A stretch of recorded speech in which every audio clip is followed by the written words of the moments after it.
రతన్ టాటా పరిచయం అక్కర్లేని పేరు.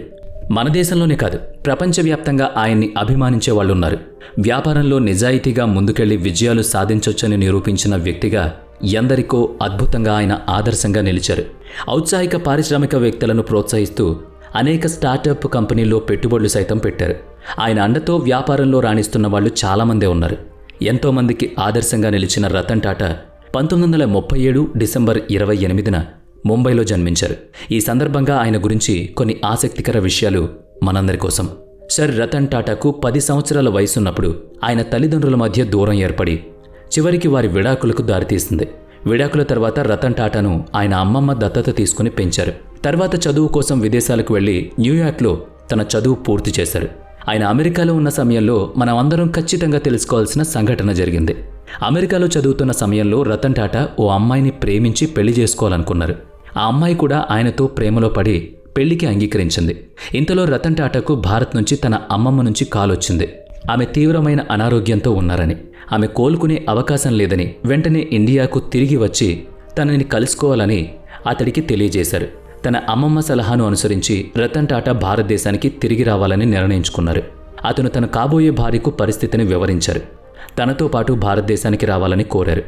అయితే అమెరికా, ఇండోనేషియా మధ్య జరుగుతున్న యుద్ధం కారణంగా అమ్మాయి తల్లిదండ్రులు తమ కూతుర్ని భారత్కు పంపడానికి ఇష్టపడలేదు.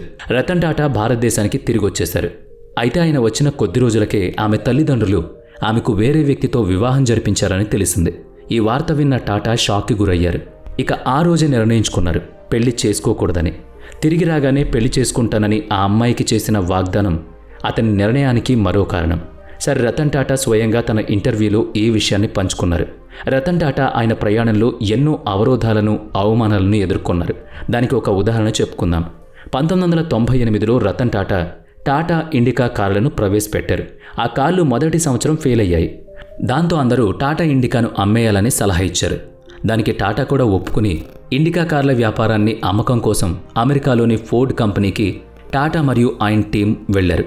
అయితే ఆ మీటింగ్లో ఫోర్డ్ కంపెనీ చైర్మన్ రతన్ టాటాతో, మీకు కార్లు ఎలా తయారు చేయాలో తెలియనప్పుడు కార్ల బిజినెస్ ఎందుకు స్టార్ట్ చేశారు అని టాటాను మరియు ఆయన టీంను అవమానించారు. దాంతో టాటా ఆ డీల్ మాట్లాడకుండానే తిరిగి ముంబైకి చేరుకున్నారు.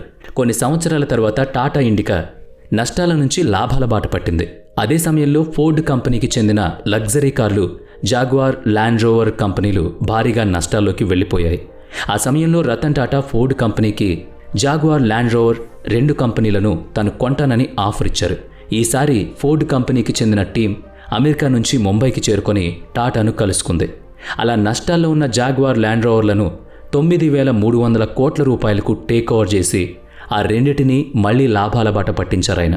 ఈ విధంగా తనను ఎవరైతే అవమానించి తక్కువగా చూశారో వాళ్లే తన దగ్గరకు వచ్చేలా చేసుకున్నారు రతన్ టాటా.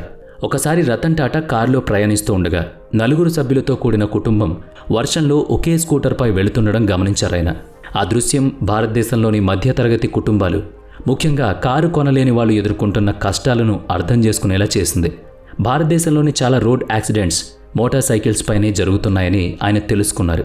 ఈ సమస్యను పరిష్కరించడానికి సర్ రతన్ టాటా టాటా నానో కార్ని లాంచ్ చేశారు.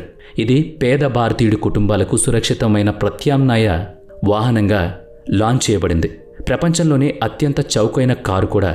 ఆర్థికంగా వెనుకబడిన వాళ్ళు కూడా ఈ కారును కొనుక్కుని సురక్షితంగా ప్రయాణించేలా ప్రణాళిక రూపొందించడమే నానో ముఖ్య ఉద్దేశం. సర్ రతన్ టాటా గురించి చాలా కథలున్నాయి. ప్రతి ఒక్కరికి సమాజం పట్ల ఆయనకు ఉన్న బాధ్యతను, అలాగే వ్యాపార నైతికత పట్ల అతని నిబద్ధతను హైలైట్ చేస్తూ ఉంటుంది. ముంబైలోని తాజ్ హోటల్పై ఉగ్రవాదుల దాడి జరిగినప్పుడు ఒక ముఖ్యమైన సంఘటన చోటు చేసుకుంది.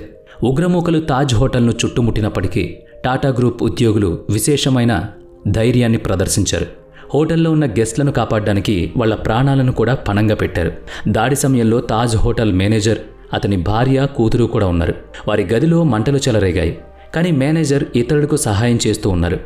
అతను తన కుటుంబం పట్ల, అతిథుల పట్ల అపారమైన బాధ్యతను ప్రదర్శించారప్పుడు. ఈ సంఘటన తర్వాత ఒక ఇంటర్వ్యూలో రతన్ టాటాను తన స్టాఫ్ను ఉద్దేశిస్తూ టాటా గ్రూప్లో మీరు ఎలాంటి వాళ్ళని హైర్ చేసుకుంటారో అని అడిగారు.